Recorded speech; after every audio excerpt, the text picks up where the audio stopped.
प्रिय दर्शकों, नमस्कार। एक बार फिर से उपस्थित हूँ आप सबके सामने आज शुक्रवार के उस कार्यक्रम को लेकर के जहां मैं आप लोगों के बीच से कुंडलियों का चुनाव करता हूं। आज की कुंडली है, इनका नाम राहुल गौतम, मध्य प्रदेश के जबलपुर से हैं। इनसे भी ज़्यादा कई लोग थे जिनका नाम इस हफ्ते की कुंडली के चयन के लिए लिया जा सकता था, पर इनकी कुंडली इसलिए मैंने चुनी क्योंकि फेसबुक में मैंने इनकी एक वीडियो देखी थी जिसमें वो तबला बजा रहे थे, जो मुझे काफ़ी अच्छी लगी वीडियो, और इस वजह से मैंने उनको वहीं पे कह दिया था कि ये मेरे दर्शक भी हैं कि आपकी कुंडली अगले शुक्रवार को पक्की देखूंगा, क्योंकि मुझे लगा था कि ऐसे लोगों की कुंडलियां देखनी चाहिए जो आगे बढ़ना चाहते हों और जिनके अंदर कोई कला विद्यमान हो। इनकी कुंडली है मकर लग्न की, और डेट ऑफ बर्थ जो भी है वो तो मैं नहीं बताऊंगा, पर दक्षिणायन में इनका जन्म हुआ है, आश्विन माह में इनका जन्म हुआ है। आश्विन माह दक्षिणायन में इनका जन्म, शुक्ल पक्ष की प्रतिपदा तिथि ये थोड़ी कमजोर है, मतलब व्यक्ति की कुंडली में चंद्रमा को पापक ग्रह बना रहे हैं। शरद ऋतु में जन्मा है व्यक्ति तो आलसी है और प्रमाद से ग्रसित भी होता है। कई बार सिर्फ अपने काम के समय पे ही जागता है, टाइम पे दूसरों के काम में आलस्य कर जाता है या बहाने बनाता है। बुधवार का जन्मा है तो चपल, चंचल, चालाक है और शास्त्र का ज्ञाता होता है या होना चाहिए, व्यक्ति को उसमें रुचि रखनी भी चाहिए। और उसके बाद बुधवार के जन्मे होने का प्रभाव ये होता है कि व्यक्ति निपुण होता है, कई विद्याओं का जानकार होता है, समझदार होता है, आसानी से तर्क करने वाला होता है, तार्किक होता है और एग्रेसिव होता है, तुरंत ही किसी भी बात पे तुरंत प्रतिक्रिया देता है, उत्तर देता है, कई बार लोगों का अनादर भी करेगा। बुधवार के जन्मे होने के कारण ऐसी स्थितियां बनेंगी। स्वाति नक्षत्र में जन्मा है, ये ऐसी स्थितियों में व्यक्ति के ऊपर से जन्म के समय पे ही राहु का प्रभाव पड़ा। स्वाति नक्षत्र में जन्मा है तो आसानी से किसी भी चीज़ की कॉपी कर लेता है, आसानी से किसी भी कला को सीखने में माहिर होता है। बुधवार का जन्म हुआ, स्वाति नक्षत्र, तो बुध भी जो है वो क्रिएटिविटी का ग्रह होता है और राहु तो वैसे भी क्रिएट कर लेता है, तुरंत ही सामने वाले को देख करके उसके जैसी प्रतिकृति बना देना दिमाग में, छाया और छाया ग्रह होने के कारण ये तुरंत ही जिसके जैसा है, जहाँ पे बैठा है उसके सदृश अपने रूपों को परिवर्तित करके सामने वाले को भ्रमित कर देता है। कलाओं के क्षेत्र में व्यक्ति को विराजमान करता है। शूद्र वर्ण और देवगण का ये व्यक्ति होगा। इस आधार पर व्यक्ति जबरदस्ती कोई काम कराना चाहता है। शूद्र वर्ण का है तो दबाव डाल करके अपना काम कराना चाहता है, प्रेशराइज करना चाहता है, किसी के ऊपर भी जल्दी से छा जाने की प्रवृत्ति होती है। बुधवार को जन्मा है तो संगीत कला का माहिर होता है, संगीत समझने वाला होता है, धुन पकड़ने वाला होता है, और ये स्थितियां इनकी कुंडली में पंचांग में बन रही है। और लग्न कुंडली पे अगर चर्चा करते हैं तो मकर लग्न की कुंडली बनती है और लग्न के अधिपति ही वक्री होकर के पंचम भाव में बैठे हैं। देश प्रेम की भावना जागृत करेंगे और व्यक्ति अपने काम को लेकर के बहुत ज्यादा पॉजिटिव होता है। ऐसा इसलिए भी हो रहा है क्योंकि जन्म कुंडली के दशम स्थान में अमावस्या दोष भी लगा है। शुक्ल पक्ष के प्रतिपदा के जन्म होने के कारण व्यक्ति का जन्म यहाँ पे पापक ग्रह के चंद्रमा में और नीच के सूर्य के बैठे होने के कारण यहाँ पे व्यक्ति को पॉजिटिव बनाता है, अपने काम को लेकर के महत्व देने वाला होता है व्यक्ति। और यहाँ पे लग्न के अधिपति भी पंचम भाव में बैठे हैं। ये स्थितियां भी उसी चीज का इशारा कर रही हैं कि व्यक्ति अपने कामों को लेकर के हमेशा ही अधिकार पूर्वक बात करता है और अपने अधिकार जताने की स्थितियां। अब यहाँ पे दो जो नेगेटिव चीज है वो मैं थोड़ी सी बात कर दूं, तो ऐसी स्थिति में कि जब व्यक्ति की कुंडली में वक्री हो जाए शनि पंचम भाव में और वृषभ राशि के बैठे हों, तो ये स्थिति जो होती है वो कहीं ना कहीं व्यक्ति को चालाक बना देती है। व्यक्ति सिर्फ अपने बारे में सोचता है, कई बार वो समाज के बारे में नहीं सोचता है, और कई बार उसके पास जा करके आपको ये लगेगा कि नहीं ये ठीक नहीं है स्वभावतः। और कई बार व्यक्ति जो होता है अटपटा भी बोलेगा, क्योंकि ये वाणी के सुख का भाव है, तो यहाँ पे शनि जैसा ग्रह बैठेगा तो व्यक्ति किसी का लाभ उठाने वाला हो जाता है कई बार। तो ऐसी चीज़ों से बाहर निकलना चाहिए। व्यक्ति पत्थरों के पास रहने वाला होता है, उनके हो सकता है कि जो जहाँ पे रहते हो वहाँ पे आसपास पत्थरों का भंडार हो, पत्थरों का कारोबार होता हो। कई बार व्यक्ति नीच और कलुषित लोगों से मिल करके बैठने वाला, उनके साथ वार्तालाप करने वाला होता है।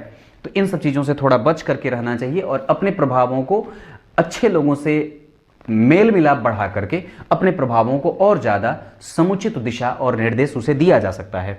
लग्न के अधिपति का पंचम भाव में जाकर के बैठना और गुरु और राहु का एक साथ छठे भाव में आना व्यक्ति के अंदर गैस, एसिडिटी, कब्जियत आदि की शिकायतों को देने वाले हो जाते हैं। सूर्य पहले ही नीच के बने हुए हैं दशम स्थान में। ऐसी स्थितियों में व्यक्ति को सरकार से लाभ मिलने की संभावनाएं थोड़ी कम होती हैं।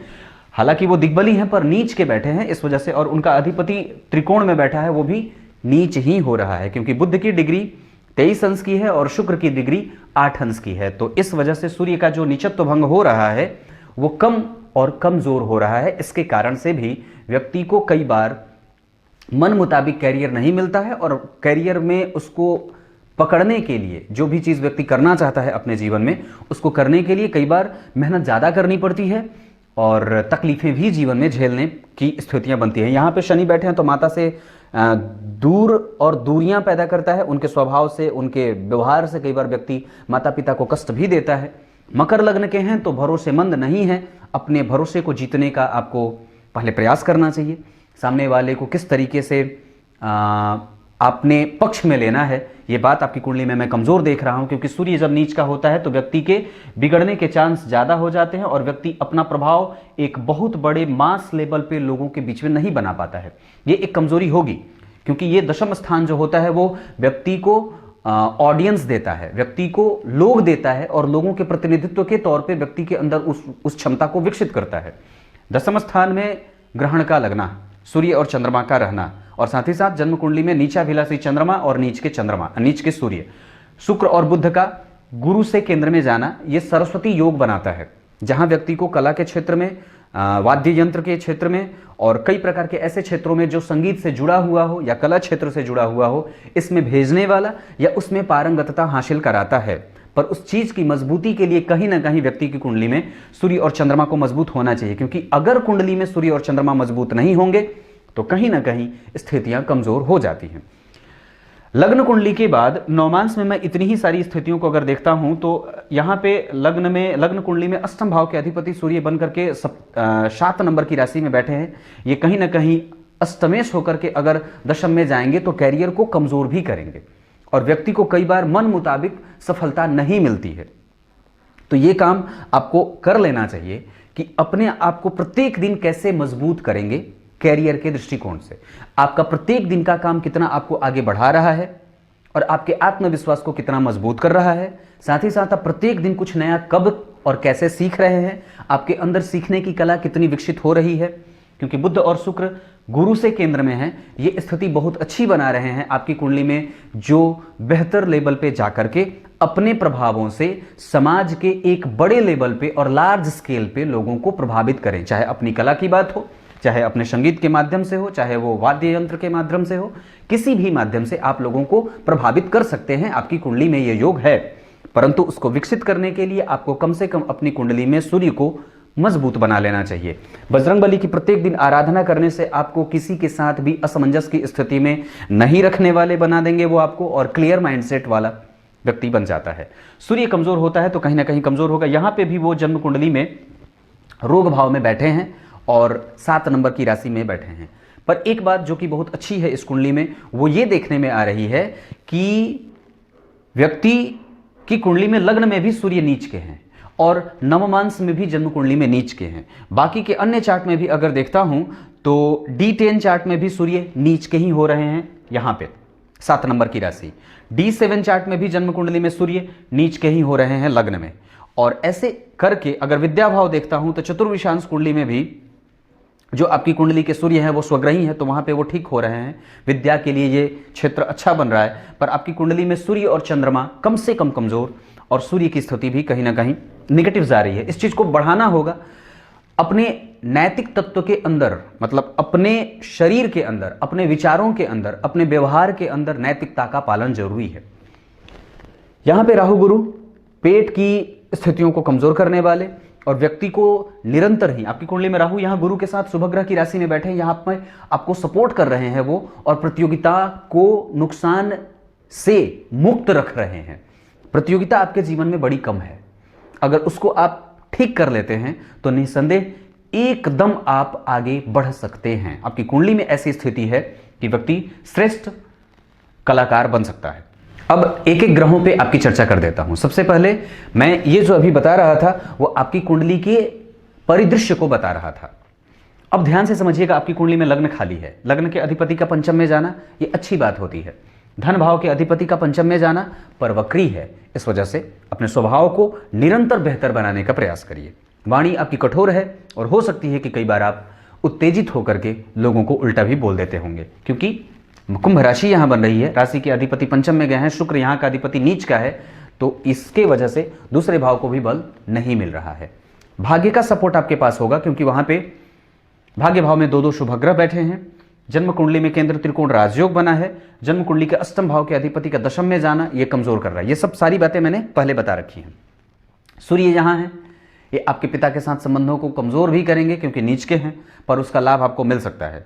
चंद्रमा भी यहीं बैठे हैं, इस वजह से यहां पे जन्म कुंडली में आपके आय को और आपके आय के साधन को वो कमजोरी से देने वाले बन रहे हैं और व्यक्ति खुद के बल पे ही काम करने के लिए आगे आना चाहिए। यहां पे चंद्रमा दसम स्थान में बैठे हों तो व्यक्ति को यहां दिलों में जगह बनाने का स्पेस देंगे। आपके पास वो क्षमता है कि आप लोगों के दिलों में अपनी एक अलग स्थिति पैदा कर सके और अपनी मुरीद बना सके। ये चंद्रमा आपको कलाओं का ज्ञाता बनाएगा और समझदार बनाता है। चंद्रमा जो होता है वो शीतल होता है, तो अपने अंदर शीतलता का विकास करिए और निश्चित रूप से आपको इस लेवल पे तो लेके जाकर के स्थापित कर ही देगा जहां पे आप जाना चाहते हैं। ये चंद्रमा की अद्भुत क्षमता आपकी कुंडली में बन रही है। मंगल बाहर हैं और 12 में बैठे हैं, ये मांगलिक योग बनाता है। मंगल केतु के साथ बैठे हैं, केतु मंगल के सदृश होते हैं और वहां पे वो धनु के होकर के बैठे हैं और धनु राशि का अधिपति गुरु उनको देख रहा है। अगर ऐसी स्थिति हो कि विदेश भाव में मंगल और केतु बैठे हों, लग्न में सूर्य और लग्न कुंडली में केंद्र में ही सूर्य और चंद्रमा का प्रभाव हो, तो व्यक्ति को अपने जन्मस्थान से थोड़ा दूर जाना चाहिए। और यहाँ पे भी मेष राशि बन रही है, जहां का अधिपति विदेश गया है, बाहर निकलिए और जबलपुर को छोड़ करके कहीं दूसरी जगह जाना चाहते हैं, कोई नया अपने ऐसी स्थिति में एक बात और कहूंगा कि अपने जो सपोर्टिव लोग हैं, एक सुरक्षा के घेरे से बाहर निकलने की स्थिति अगर बनती है तो उसे निसंदेह बना दीजिए। किसी ऐसे जगह पे जाकर के अपनी रियाज चालू करिए या रियाज आरंभ करिए जहां आपको कोई ना जानता हो। एक बड़े लेवल पे जब लोगों को अपने प्रभाव से प्रभावित करना चाहते हैं तो निसंदेह आपको अपनी पहुंच कई लोगों तक बनानी होगी और कई ऐसे लोगों से मिलना चाहिए जो आपको बिल्कुल भी ना जानते हो और वो आपके लिए बिल्कुल नए हो और आप उनके लिए बिल्कुल नए हो। जैसे किसी बैंड में अपने आप को शामिल करना, किसी ऐसे प्लेटफॉर्म पे जाकर के काम करना जहां सिर्फ आपकी कला की परख होती हो और जहां पे सिर्फ आपको कला के माध्यम से ही जाना जा। क्योंकि ये स्थिति बन रही है कि व्यक्ति अगर बाहर निकल करके अपने सुरक्षा के घेरे से बाहर निकलिए और रिस्क लेकर के आगे बढ़िए। ये मंगल आपको सब कुछ देने की क्षमता रख रहा है, क्योंकि ऐसा है केतु और मंगल दोनों पराक्रम भाव से चतुर्थस्थ हैं और यहां से भी गुरु चतुर्थस्थ हैं। ऐसी स्थितियों में पराक्रम का सुख मिलेगा और लाभ मिलेगा। जितना ज्यादा रिस्क लेंगे उतना ही आप आगे बढ़ सकते हैं और सुरक्षा के घेरे को तोड़ करके बाहर निकलने की स्थितियां बनती है। मंगल की चर्चा करी, मंगल ठीक बने हैं पर वो लाभ के अधिपति होकर के धन का योग बना रहे हैं। लाभ का सुख है और धन का लाभ भी है। मंगल यहां से चौथी दृष्टि से यहां और सूर्य और चंद्रमा दोनों की दृष्टियां यहां पड़ रही हैं, इस वजह से यहां पे माता के स्वभाव और माता की आयु को कमजोरी दे रहे हैं। और यहां पे भी बैठे हैं शनि, ये स्थिति यहां से भी पुष्ट हो रही है, इस वजह से माता के स्वास्थ्य को लेकर के हमेशा ध्यान रखना चाहिए। माता की मांसपेशियों के दर्द, हड्डी में कंधे, कमर, घुटने आदि के दर्द को लेकर के हमेशा सुरक्षा देनी चाहिए।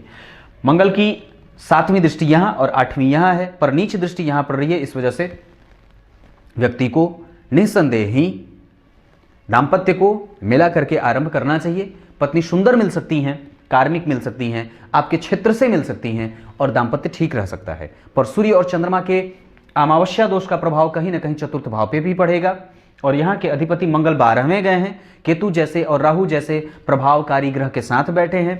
12वें भाव में जाना कहीं ना कहीं व्यक्ति के सुखों को घर से दूर जाकर के स्थापित करता है। मतलब अपने जन्म स्थान से दूर जाइए तो ज्यादा सुख पाने की स्थितियां बनती हैं। बुध की बात करता हूं, वो भद्र योग लगा रहे हैं, वक्री हैं। व्यक्ति की कुंडली में यहां पे बुध अच्छे परिणाम देने वाले हो रहे हैं। गुरु से केंद्र में हैं, गुरु से 1 2 3 4 ये अच्छी स्थिति बना रहे हैं और सरस्वती योग के निर्माता बन रहे हैं। मैंने ये बात पहले ही कही है कि कला के क्षेत्र में व्यक्ति को पारंगतता देने वाले होते हैं। उसी बुद्ध की चर्चा अगर यहां करता हूं तो शुक्र यहां उच्च के हो रहे हैं। यहां नीच के थे जिनका नीचत्व भंग नहीं हुआ था, पर यहां वो टोटली उच्च के हो रहे हैं और व्यक्ति के जीवन में लाभ, मतलब सांसारिक सुखों का संपूर्ण लाभ देने वाले बन रहे हैं। आपके पास वो क्षमता है, आपकी कुंडली में वो योग बन रहे हैं जो आपको निस्संदेह उच्चतम स्तर पे ले जाकर के स्थापित कर सकते हैं। क्योंकि बुध भी यहाँ पे शनि के साथ बैठा है, शुभ ग्रह की राशि में। दोनों ग्रह पहले ही वक्री हुए हैं और यहाँ पे आकर के मंगल से दृष्ट होने के कारण कहीं ना कहीं प्रभाव है और विकसित होने की स्थितियां भी कुंडली में उपस्थित हैं। आपके परमात्मा ने और हमारे परमात्मा ने, मेरे परमात्मा ने और हम सबके परमात्मा ने आपकी कुंडली में ये योग बना रखे हैं कि अगर व्यक्ति मेहनत कर लेगा तो तुरंत ही सफल हो जाएगा। मकर लग्न के हैं आप, राजनीतिज्ञ हैं, पॉलिटिकल माइंडेड हैं, कैसे किसी से लाभ लेना है, जबरदस्ती हो, मिला करके हो, बोल करके हो, डांट करके हो, आपके पास वो कला है। पर इसमें से आप बेहतर इंसान बनना बाकी है। ये बात मैं सबके सामने कह रहा हूं, अभी बेहतर इंसान बनना बाकी है। ये बात बुध की रही। गुरु की बात करता हूं तो आपकी कुंडली में गुरु यहां बैठे हैं, छठे भाव में बैठे हैं और 12वें भाव के अधिपति, और यहां पे इस कुंडली के लिए वो कमजोर होते हैं प्लैनेट। ये जो ग्रह है वो कहीं ना कहीं थोड़ा प्रभावित करता है, नुकसान भी करता है, क्योंकि उसको अच्छा भाव नहीं मिलता है। इस वजह से वो कहीं ना कहीं आपकी कुंडली में कमजोरी से सिद्ध हो रहा है।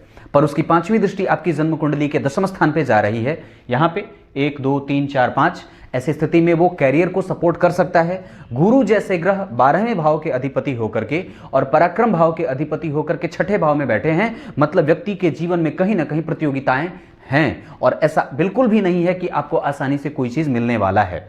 क्यों ऐसा? क्योंकि जो चीज मिलने वाला होता है, पैतृक संपत्ति की बात करें या फिर जो प्रसिद्धि मिलने वाली होती है, यहाँ के अधिपति या पंचम भाव के अधिपति जो बन रहे हैं वो कहीं ना कहीं आपकी कुंडली में कमजोर हो रहे हैं। क्योंकि यहाँ का अधिपति वक्री है तो उसको अशौच लग जाता है, और यहाँ का अधिपति नीच का है, पर नवमांश कुंडली में वो उच्च का हो रहा है शुक्र। इस वजह से निस्संदेह ये बात बनती है कि व्यक्ति अगर प्रयास करेगा तो 100% सफलता मिलने के आसार हैं। क्योंकि गुरु यहां से यहां देख रहे हैं, ये शुक्र की राशि है जिसका अधिपति नीच का था, और यहां के बाद 7वीं दृष्टि से विदेश भाव को देख रहे हैं, विदेश भाव के अधिपति होकर के। ऐसी स्थिति में व्यक्ति को अपने जन्म स्थान से बाहर जाना चाहिए, लोगों से जुड़ना चाहिए, लोगों से मिलना चाहिए, मास लेवल पे ऑडियंस को क्रिएट करना चाहिए, अपना प्रभाव बढ़ाना चाहिए और रिस्क लेकर के आगे बढ़ना चाहिए। 5वीं दृष्टि के बाद 7वीं और 9वीं दृष्टि यहाँ धन भाव पे, यहाँ पे शनि की राशि बन रही है, सम राशि को देखेंगे। और गुरु आपकी कुंडली में वैसे भी अगर देखता हूं तो पुनर्वसु नक्षत्र में बैठे हैं, उनके पास अद्भुत कला है और सामंजस्य व्यक्ति अगर धारण कर लेता है अपने व्यवहार में, अगर सामंजस्य बनाने वाला हो जाता है तो निसंदेह उसको प्रत्येक प्रतियोगिताओं में सफलता भी देने वाले यहाँ पे राहु हो रहे हैं। क्योंकि इसका अधिपति जो है बुध, वो भद्र योग भी लगा रहा है, पर वक्री है और डिग्री 23 अंश की है। इस वजह से वो संपूर्ण वही का फल कर रहा है। इस वजह से व्यक्ति को धार्मिक बनाता है, अपने बड़े और बुजुर्गों का आदर करने वाला बनाता है, व्यक्ति को समाज में प्रतिष्ठापन्न बनाता है, और ये सारी चीजें आपकी कुंडली में बन रही हैं। शुक्र की बात करता हूं तो वो शुक्र नीच के हैं, केंद्र अधिपति दोष से पीड़ित नहीं है, केंद्र के अधिपति हैं पर केंद्र से बाहर हैं, केंद्र त्रिकोण राजयोग लगा रहे हैं, गुरु से केंद्र में आ रहे हैं और किसी भी प्रकार के पापक ग्रहों से उनका कोई लेन देन नहीं हो रहा है। त्रिकोण के अधिपति होकर के त्रिकोण के अधिपति के साथ बैठे हैं बुध के साथ। ये स्थितियां आपकी जन्म कुंडली में आपके भाग्य को सपोर्ट करने वाली बना रही हैं। शुक्र की 7वीं दृष्टि पराक्रम भाव पे उच्च की पड़ेगी, पर वो ग्रह पहले ही नीच का है। इस वजह से व्यक्ति को आलस्य भी देता है और व्यक्ति सिर्फ स्वार्थी सोच को आगे रख करके अपने बारे में ही मेहनत करना जानता है, दूसरों के काम को लेकर के बहानेबाजी या कई तरह की अटकलें करता है। शनि आपकी कुंडली में बैठे हैं, लग्न के अधिपति पंचम में जाना ये ठीक होता है, व्यक्ति को विद्या संपन्न बनाता है। और वैसे भी आपकी कुंडली में अगर चतुर्विशांश देखता हूं तो निसंदेह वहां मंगल नीच के हैं, तो पढ़ाई में मन कम लगता है। कई बार व्यक्ति सिर्फ कई बार चीजें अपने पसंद की ही करता है, पर कई बार विद्या भाव थोड़ा कमजोर हो रहा है। क्योंकि लग्न का अधिपति चंद्रमा जो है वो जन्म कुंडली में शुक्र के साथ, चंद्रमा के साथ और मकर राशि में बैठा है, तो कई बार कष्ट देता है। और हालांकि गुरु के साथ बैठा है तो व्यक्ति को वाद्य यंत्रों का विधाता बनाएगा, व्यक्ति को गाने का शौकीन बना देता है, कला क्षेत्र में पारखी नजर रखने वाला हो जाता है। ये सब चीजें चंद्रमा करा रहे हैं। शुद्ध संगीत होता है चंद्रमा, और आपकी कुंडली में 10वें स्थान में ही बैठा है, शुक्र की राशि में बैठा है। इस वजह से संगीत के क्षेत्र में व्यक्ति जाए तो लाभ मिल सकती है। शनि की 3री दृष्टि यहां पड़ रही है, यहां मंगल भी देख रहे हैं 8वीं दृष्टि से, तो शनि मंगल, और कहीं ना कहीं ये प्रभाव यहाँ का अधिपति नीचा विलासी हो रहा है, उसको वो पापक ग्रह बना हुआ है, तो 3 प्रभाव में आने के कारण, और साथ ही साथ शुक्र जो कि सप्तम भाव के कारक होते हैं वो कमजोर हो रहे हैं, पर नवमांश में उच्च के हो रहे हैं। पत्नी के आने के बाद लाभ है, पर विवाह कमजोर भी हो सकता है। इस वजह से कुंडली मिला करके विवाह करनी चाहिए। आपकी कुंडली के आधार पर अगर देखता हूं तो कन्या लग्न की जाति का अगर हो जाए, वृश्चिक लग्न की अगर कोई जाति का हो जाए, तुला लग्न की कोई अगर जाति का हो जाए तो उससे निसंदेह विवाह कर सकते हैं।